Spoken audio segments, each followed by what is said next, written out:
తిరిగి BCN news కి స్వాగతం. రాష్ట్రంలో శాంతి భద్రతలు పూర్తిగా క్షీణించాయని చంద్రబాబు ఆధ్వర్యంలోని కూటమి ప్రభుత్వంలో ఆంధ్రప్రదేశ్ అరాచకాలకు పోలీసుల లాకప్ హత్యలకు మారుపేరుగా మారిందని వైసీపీ నెల్లూరు జిల్లా అధ్యక్షుడు మాజీ మంత్రి కాకాని గోవర్ధన్ రెడ్డి తీవ్రస్థాయిలో మండిపడ్డారు. నెల్లూరు జిల్లాలో జరిగిన మనుబోలు లాకప్ డెత్, బుచ్చిరెడ్డిపాలెం ఏవో శ్రీహరి హత్య ఉదంతాలే ఇందుకు సజీవ సాక్ష్యాలని, పోలీసుల వైఫల్యాలు, అధికార పార్టీ నేతల ప్రమేయంపై తమ వద్ద పక్కా ఆధారాలున్నాయని ఆయన స్పష్టం చేశారు. బాధ్యులైన అధికారులపై తక్షణమే క్రిమినల్ కేసులు నమోదు చేసి బాధిత కుటుంబాలను ఆదుకోకపోతే వైసీపీ ఆధ్వర్యంలో పోరాటాన్ని ఉధృతం చేస్తామని హెచ్చరించారు. సరే బూడిద కూడా లేకుండా దహనం చేసేసి మాయం చేసినటువంటి సంఘటన, క్రాంతి కుమార్ అనేటువంటి ఒక దళిత యువకుడి మీద అనేక రకాలైనటువంటి థర్డ్ డిగ్రీ ప్రయోగించి అతన్ని బెదిరిస్తే అతను చివరికి నన్ను పోలీసులు బెదిరిస్తున్నారు కాబట్టి నేను ఆత్మహత్య చేసుకుంటున్నానని చెప్పి ఒక వీడియో చిత్రీకరించి చనిపోవడం, గంగమ్మ, అనేక రకాలైనటువంటి వాటిని మనం ఈరోజు చూస్తూ ఉన్నాం. అయితే ఎన్నడూ లేనటువంటి ప్రశాంత వాతావరణానికి మారుపేరైనటువంటి నెల్లూరు జిల్లాలో కూడా నిన్న మనుబోలులో జరిగినటువంటి లాకప్ డెత్ సంఘటన కానీ, అంతకుముందు బుచ్చిరెడ్డిపాలెంలో అగ్రికల్చర్ ఆఫీసర్గా పనిచేస్తున్నటువంటి శ్రీహరి హత్య గురించి కానీ ఈరోజు మొత్తం అందరూ కూడా ఒక్కసారి కలవరపాటుకు గురిచేసి నెల్లూరు జిల్లాలో ఇటువంటి సంఘటనలు జరుగుతున్నాయనేటువంటి ఆందోళన ఈరోజు ప్రారంభమైంది. బహుశా నేను అనుకుంటున్నా భారతదేశంలో ఎక్కడా కూడా లేనటువంటి విధంగా, ఏ రాష్ట్రంలో కూడా లేనటువంటి విధంగా అరాచకాలకి, అకృత్యాలకి మారుపేరుగా ఈరోజు చంద్రబాబు నాయుడు పరిపాలనలో కూటమి ప్రభుత్వంలో ఆంధ్ర రాష్ట్రం నిలిచేటువంటి పరిస్థితి ఏర్పడింది. అందులో భాగంగా ఒక్కసారి చూస్తే ఒక దొంగతనం కేసులో మనుబోలు పోలీస్ స్టేషన్లో ఒక ముగ్గురు ముద్దాయిలుగా వాళ్ళని నిర్ధారించుకొని పోలీసులు పిలిపించడం జరిగింది. వాళ్ళని ఏ రోజు పిలిపించారు? శనివారం రోజు పిలిపించారు.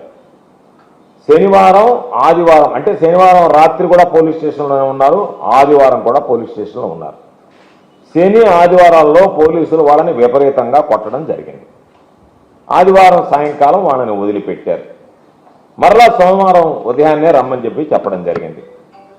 ఆ ముగ్గురు ముద్దాయిల్లో ఇద్దరు ముద్దాయిలు రియాజు, ప్రసాదు, వాళ్ళిద్దరూ సోమవారం ఉదయం మనుబోలు పోలీస్ స్టేషన్కి మరలా వెళ్ళడం జరిగింది. ఈ ముద్దాయి ఎవరైతే పాపం లాకప్ డెత్లో చనిపోయాడు నన్ను ఏడుకొండలో, ఆదివారం రాత్రి వచ్చి పోలీసులు అనేక రకాలైనటువంటి చిత్రహింసలకు గురి చేశారు. నన్ను విమానం అంటారు, తాళ్ళతో కట్టి పైకి లాగి కొట్టేది, అది ఎక్కించారు. నేను బాగా మానసికంగా, శారీరకంగా కురింగిపోతున్నాను, దెబ్బలు తినలేకపోతున్నాను, రేపు రమ్మన్నారు, నేను రాలేకపోతున్నాను, నేను పోలేకపోతున్నాను, దెబ్బలు తినలేకపోతున్నానని చెప్పి వాళ్ళ సోదరి దగ్గర పాపం ఆయన ఏడవడం జరిగింది. మాట్లాడిన తర్వాత సోమవారం వీళ్ళు వెళ్ళారు. వెళ్ళినటువంటి రియాజ్, ప్రసాద్ అనేటువంటి ముద్దాయిని కూడా సోమవారం అక్కడే ఉంచాడు, అక్కడే ఎస్ఐ. మంగళవారం అక్కడే ఉన్నారు వాళ్ళు. మంగళవారం మధ్యాహ్నానికి వీళ్ళకి సమాచారం వచ్చింది, కనుపూరు కాలువలో మునుగుతున్నాడు ఈ ఏడుకొండలు అనేటువంటి వ్యక్తిని. ఆ మాధవ్ అనేటువంటి కానిస్టేబుల్, మనుబోలుకు సంబంధించినటువంటి కానిస్టేబుల్ తన సొంత కారులో వెళ్ళి ఎక్కించుకుని రావడం జరిగింది. ఆ ఎక్కించుకునేటువంటి క్రమంలో మా దగ్గర ఆధారాలతో సహా ఉన్నాయి. ఎక్కించుకుని వచ్చేటువంటి క్రమంలో ఆ నిందితుడు పారిపోవడానికి ప్రయత్నించడం, అతన్ని బలవంతంగా పట్టుకుని కొట్టి అక్కడ అందరి ముందే ఈడ్చుకుంటూ వచ్చి కారులో వేసుకుని రావడం, కారులో వేసుకుని నేరుగా మనుబోలు పోలీస్ స్టేషన్కి రావడం. మనుబోలు పోలీస్ స్టేషన్ బయటనే పాపం ఆ ముద్దాయి ఏడుకొండల కారు దిగలేనటువంటి పరిస్థితుల్లో నీళ్లు చల్లి ఇతను లేదని చెప్పి బయటికి తీసుకెళ్ళిపోయారు. ఎక్కడెక్కడ తిప్పారో తెలియదు. 3 గంటలకి ఆ గ్రామంలో కనుపూరు కాలువ దగ్గర మునగతా ఉండేటువంటి ఏడుకొండలు అదుపులోకి తీసుకుని 6 గంటలకి గూడూరు ఏరియా హాస్పిటల్కి తరలించారు. గూడూరు ఏరియా హాస్పిటల్కి తరలించిన తర్వాత బ్రాడ్ డెడ్, అంటే మీరు తెచ్చేటప్పటికే ఇతను చనిపోయాడని చెప్పి వైద్యులు నిరాకరించడం, మార్చురీలో పెట్టడం జరిగింది. అయితే మేము ఈ సంఘటనల మొత్తం మీద అసలు వాస్తవాలు, ఫోటోలు, వీడియోలు, జరిగినటువంటి సంభాషణలు అన్నీ కూడా చిత్రీకరించాం. మా దగ్గర అన్ని ఆధారాలు ఉన్నాయి. నిన్న జిల్లా ఎస్పీ గారు ఒక సమావేశం ఏర్పాటు చేసి ముద్రగడ మరణాన్ని వైసీపీ స్వార్థ రాజకీయాలకు వాడుకోవడం శోచనీయమని టీడీపీ పొలిట్ బ్యూరో సభ్యుడు జగ్గంపేట ఎమ్మెల్యే జ్యోతుల నెహ్రూ మండిపడ్డారు. కాకినాడలోని జిల్లా టీడీపీ కార్యాలయంలో ఆయన మీడియాతో మాట్లాడుతూ ఆరోగ్యాన్ని నిర్లక్ష్యం చేయడం వల్లే ముద్రగడ్డ మరణించారని అన్నారు. ఆయన మరణాన్ని వైసీపీ స్వార్థ రాజకీయాలకు వాడుకుంటూ సొంత మీడియా ద్వారా చంద్రబాబు, పవన్ కళ్యాణ్ పై బురద జల్లడాన్ని తీవ్రంగా ఖండిస్తున్నామని అన్నారు. నిన్న రోజు ఒక దుర్దినం.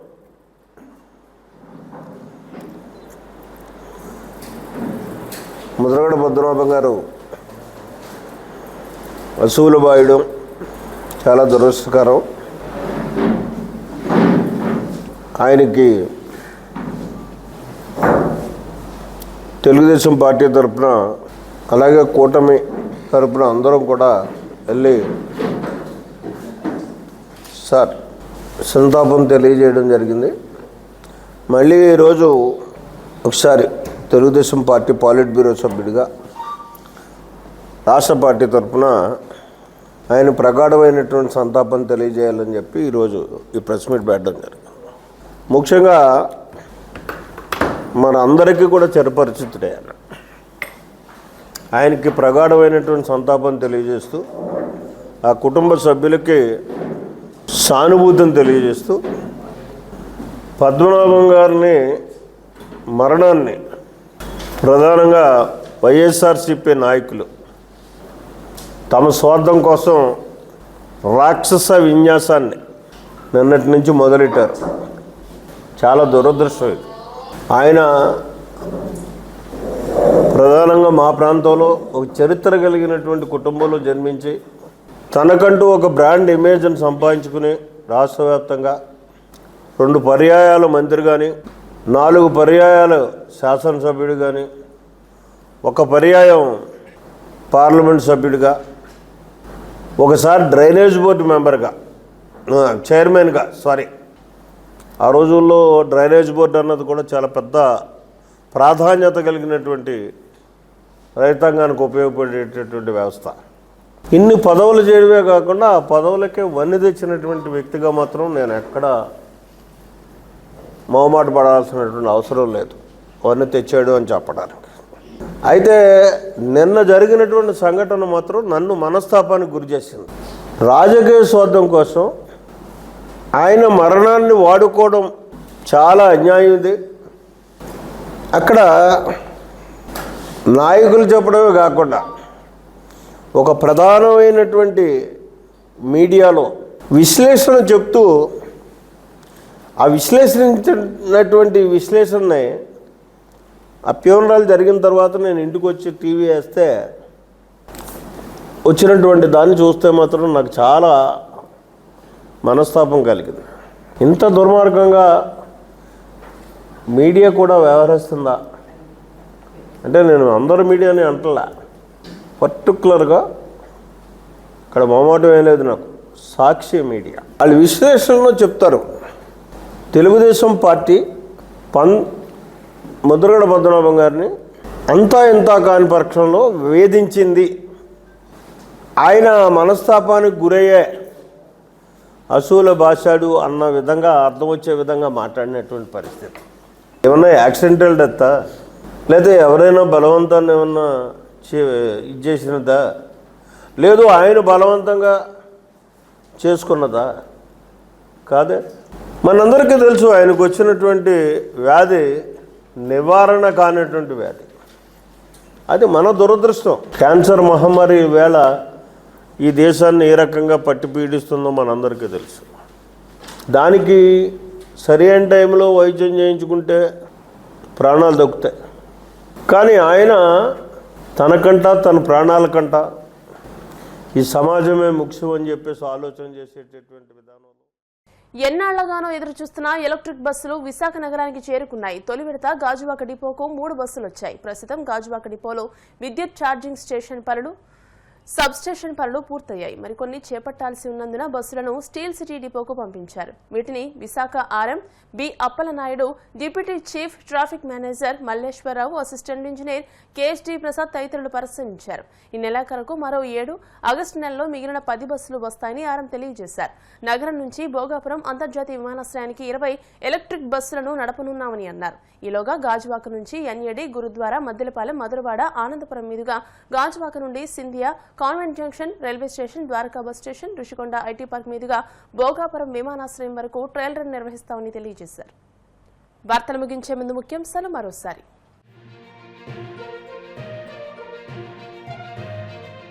భవిష్యత్తులో వీజీఎఫ్ విప్లవం ఖాయమన్న సీఎం చంద్రబాబు, ప్రభుత్వ ప్రైవేటు భాగస్వామ్యంతోనే వేగంగా అభివృద్ధి సాధ్యమని వెల్లడి.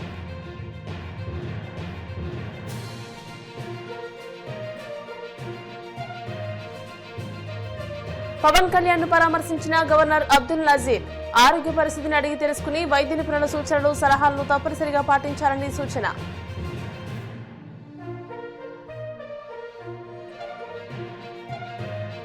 పోలవరం ప్రాజెక్టును సందర్శించిన బీజేపీ రాష్ట్ర నాయకులు, 2027 నాటికి పోలవరం పూర్తి చేసి రాష్ట్ర ప్రజలు, రైతుల దశాబ్దాల కలను నిజం చేస్తామన్న కేంద్ర మంత్రి శ్రీనివాస వర్మ.